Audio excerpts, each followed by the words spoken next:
सर्वप्रथम सर्वांना श्री स्वामी समर्थ. स्वामी महाराजांच्या कृपेने तुमच्या सर्व चांगल्या इच्छा पूर्ण होत ही स्वामींचरणी प्रार्थना करते आणि आजच्या व्हिडिओला सुरुवात करते. आश्विन वद्य द्वादशी ही गोवत्स्व द्वादशी किंवा वसुबारस म्हणून प्रसिद्ध आहे. या दिवशी गायीची तिच्या पाडसासह बछड्यासह पूजा केली जाते. अत्यंत शुभ दिवस. दसरा सरला की सगळ्यांना वेध लागतात ते म्हणजे दिवाळीचे. कधी एकदा दिवाळी येते असं सर्वांनाच झालेलं असतं. सर्वात मोठा सण म्हणजे दिवाळी. सर्व सणांची महाराणी दिवाळीला म्हटलं ना तरी काही वावगं ठरणार नाही.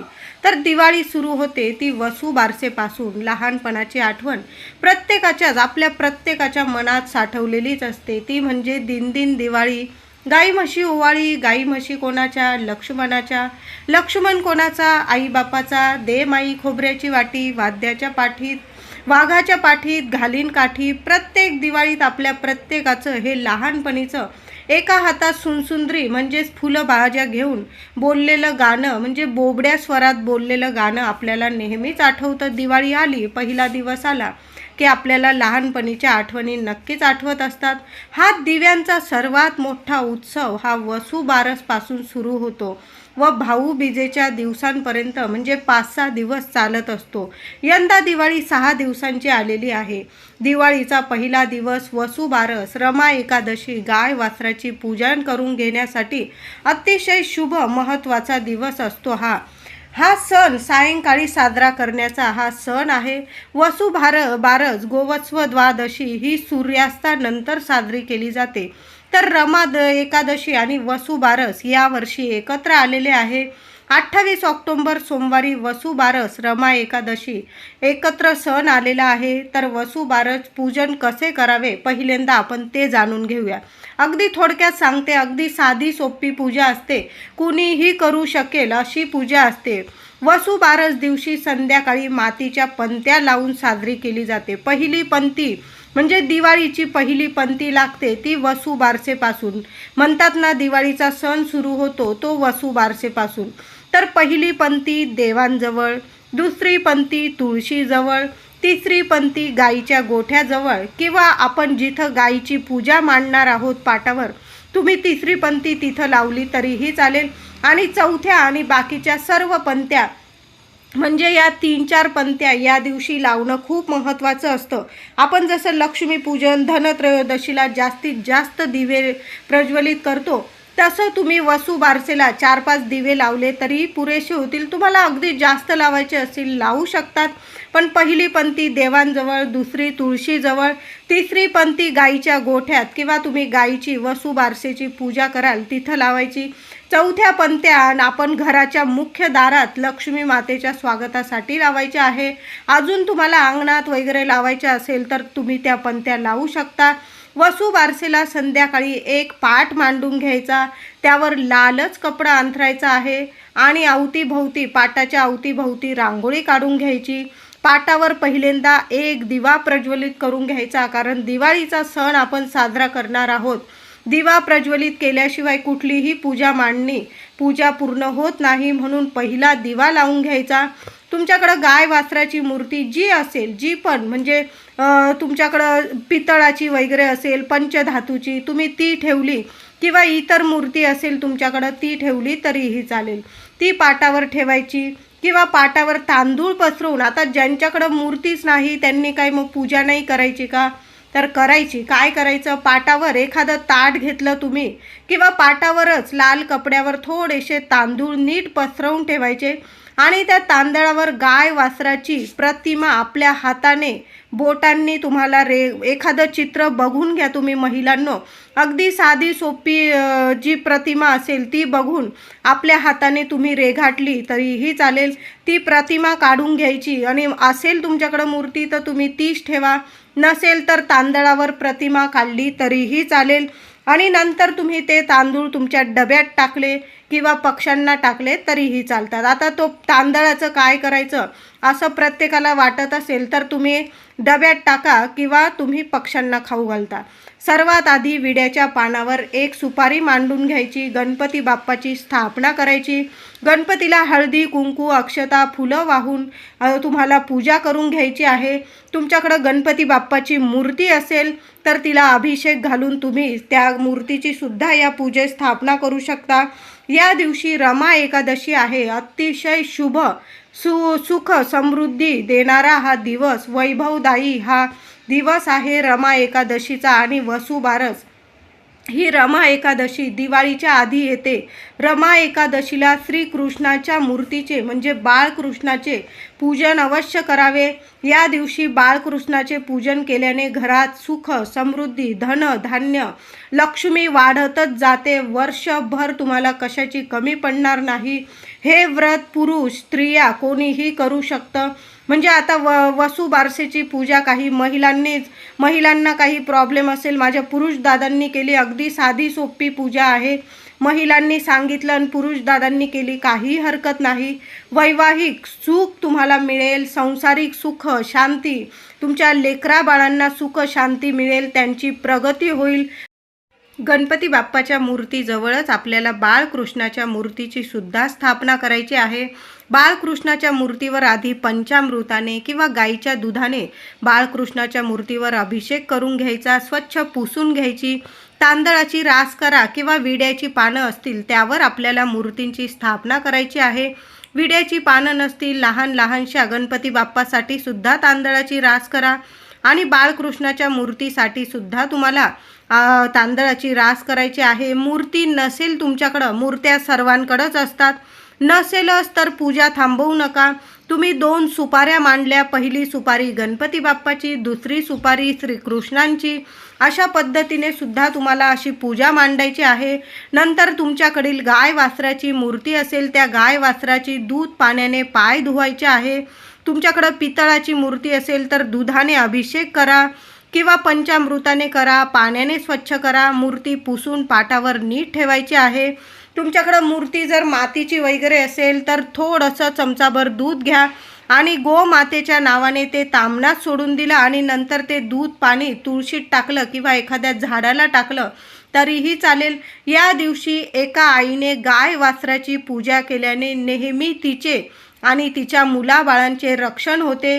पाटावरील गणपती, बाळकृष्ण, गाय वासरू त्यांना सर्वांना हळदी कुंकू व्हायचे, अक्षता व्हायचे, लाल पिवळी फुलं व्हायची आहे। गणपती बाप्पाला लाल फूल वाहा, श्रीकृष्णाला पिवळं फूल व्हायचं आहे। त्याचबरोबर गाई मातेच्या पायांची सुद्धा, गाय वासराच्या पायाला सुद्धा हळदी कुंकू अक्षता अर्पण करायचे आहे, फुलं अर्पण करायचे आहे। या दिवशी वसुबारसपासून आपल्या दारात लहान का होईना या दिवशी नक्की रांगोळी काढा। दिवाळीची सुरुवात केली जाते रांगोळी काढून। या दिवसापासून या दिवशी गोडाधोडाचा पाटावर आपल्या वसुबारसेच्या पूजेच्या ठिकाणी आपल्याला गोडाधोडाचा नैवेद्य दाखवायचा आहे। या दिवशी चुकून सुद्धा गहू आणि मूग अजिबात खाऊ नका। तुम्ही या दिवशी गव्हाच्या चपात्या नाही खाल्ल्या तरीही चालेल। या दिवशी बाजरीची भाकरी आणि गवारीच्या शेंगांची भाजी नैवेद्यात अवश्य दाखवायची आहे। महिलांनो, तुम्ही पुरणाचा नैवेद्य दाखवत असाल तर अतिशय उत्तम, पुरणाचा नैवेद्य अवश्य दाखवा। ज्या महिला उपवास करतात त्या याच भाजी भाकरीवर उपवास सोडत असतात, म्हणजे बाजरीची भाकर आणि त्यात गवारीची भाजी, या 2 वस्तूंना, या 2 पदार्थांना या पूजेत खूप महत्त्व आहे। यावरच महिलांनी आपल्या लेकरा बाळांसाठी तुम्ही उपवास करत असाल तर तुम्ही संध्याकाळी पूजा केल्यानंतर बाजरीची भाकरी आणि गवारीच्या शेंगांची भाजी किंवा तुम्ही पुरणाचा नैवेद्य केला, आधी नैवेद्य दाखवून मग तुम्हाला उपवास सोडायचा आहे। उपवास सोडताना ज्यांच्याकडं गुरं गाई वासरं आहे त्या पुरणाचा आधी नैवेद्य दाखवायचा, त्या गाईला आधी नैवेद्य खाऊ घालायचा। आता समजा प्रत्येकाकडंच गाय नाही, मग अशा वेळी काय करायचं, तर जिथं गाय भेटेल ना तिथं त्या गाईला मूठभर चण्याची डाळ आणि चण्याच्या डाळीवर तुम्हाला थोडासा गुळाचा खडा ठेवून तो घास आपल्या हाताने गाईला या दिवशी नक्की चारायचा आहे। कितीही संकट असू दे, तुम्हाला गोमातेच्या या सेवेने नक्कीच सर्व संकटातून मार्ग मिळणार आहे।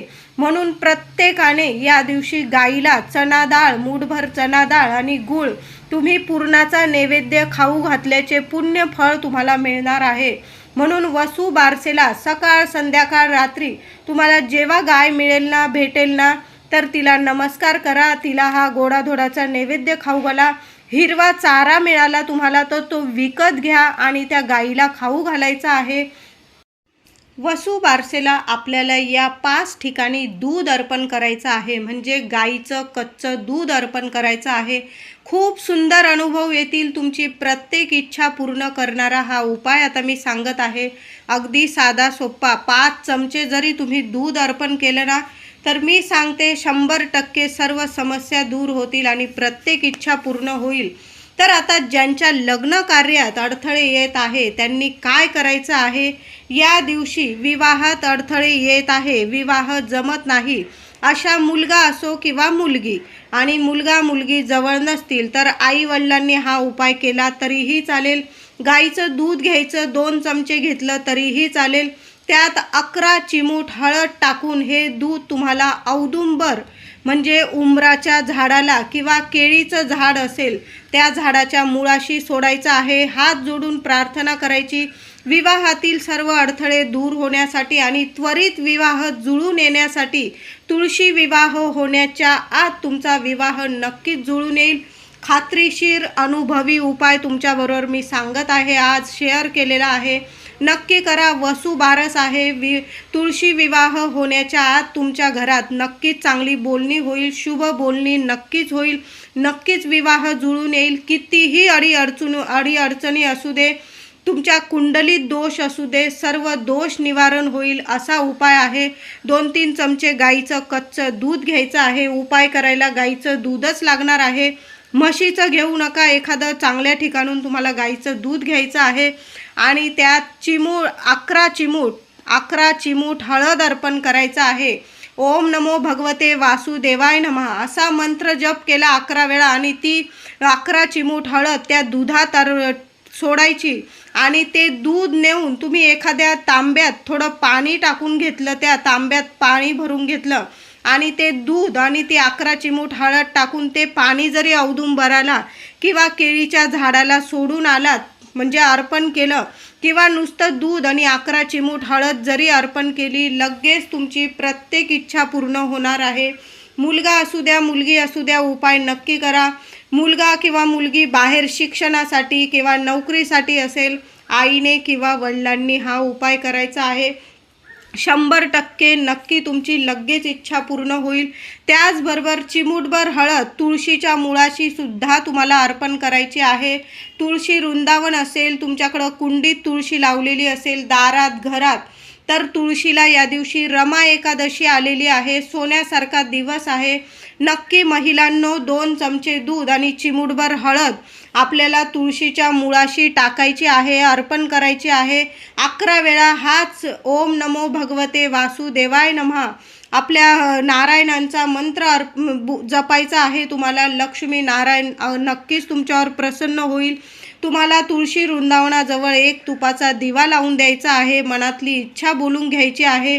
दिवाळीच्या पहिल्या दिवशी घरात नक्की सुख शांती येईल आणि वर्षभर तुमच्यावर कसलंही संकट येणार नाही. पैशात खेळाल. तर आता या वसू बारसेला सोमवार सुद्धा आलेला आहे आणि रमा एकादशी, सोमवार, वसू बारस खूप सुंदर दिवस आलेला आहे. प्रत्येकाने शिवपिंडीवर तुम्हाला गाईचं कच्चं दूध घ्यायचं. थोडंसं पेलाभर किंवा लोटाभर घ्या. 2-3 चमचे जरी अर्पण केलं ना, सर्व जन्मांचे पातक नष्ट होतील. पितृदोष असेल, घरात सुख समृद्धी येईल, पितृदोष दूर होईल, जन्मांचं दुःख दारिद्र्य दूर होईल. कितीही गरिबी असू द्या, नक्की शिवपिंडीवर अभिषेक घालायचा आहे. नक्की करा. महिला असो, पुरुष असो, मुलगा असो, मुलगी असो. मी तुम्हाला विवाहाबद्दल जो उपाय सांगितला आहे तो सुद्धा करायचा आहे. उंबराच्या झाडाला किंवा केळीच्या झाडाला दुधात 11 चिमूट हळद टाकून ती अर्पण करायची आहे आणि शिवपिंडीवर सुद्धा गाईचा कच्च्या दुधाने अभिषेक करा, नंतर स्वच्छ पाण्याने अभिषेक करा, लाल पांढरं फूल, एखादं बेलाचं पान अर्पण करायचं आहे. तिथं थोडा वेळ शांत बसा. 11 वेळा 21 वेळा ओम नमः शिवाय, ओम नमः शिवाय मंत्र जपा. काही बोलू नका. सर्व काही जाणतात महादेव, सर्व काही जाणतात श्रीकृष्ण. तर आपली इच्छा बोलून तुम्ही नमस्कार करून घरी यायचं आहे. खूप सुंदर अनुभव येईल. शिवपिंडीवर गाईच्या कच्च्या दुधाने नक्की तुम्हाला हा अभिषेक घालायचा आहे. वसुबारस, रमा एकादशी आणि सोमवार सोन्यासारखा दिवस आहे. तुमची दिवाळी बघा इतकी सोन्यासारखी होईल की वर्ष कसं सोन्यासारखं जाईल. मुलांची प्रगती होईल. आईने सुद्धा मुलांच्या प्रगतीसाठी, मुलांचे जे संकट असतील ते वरच्यावर टळण्यासाठी आईने सुद्धा या दिवशी काही उपाय करायचे आहे. या दिवशी गाईला चण्याची डाळ, गुळाचा खडा खाऊ घाला. आईने करा, वडिलांनी करा. हिरवा चारा खाऊ घाला.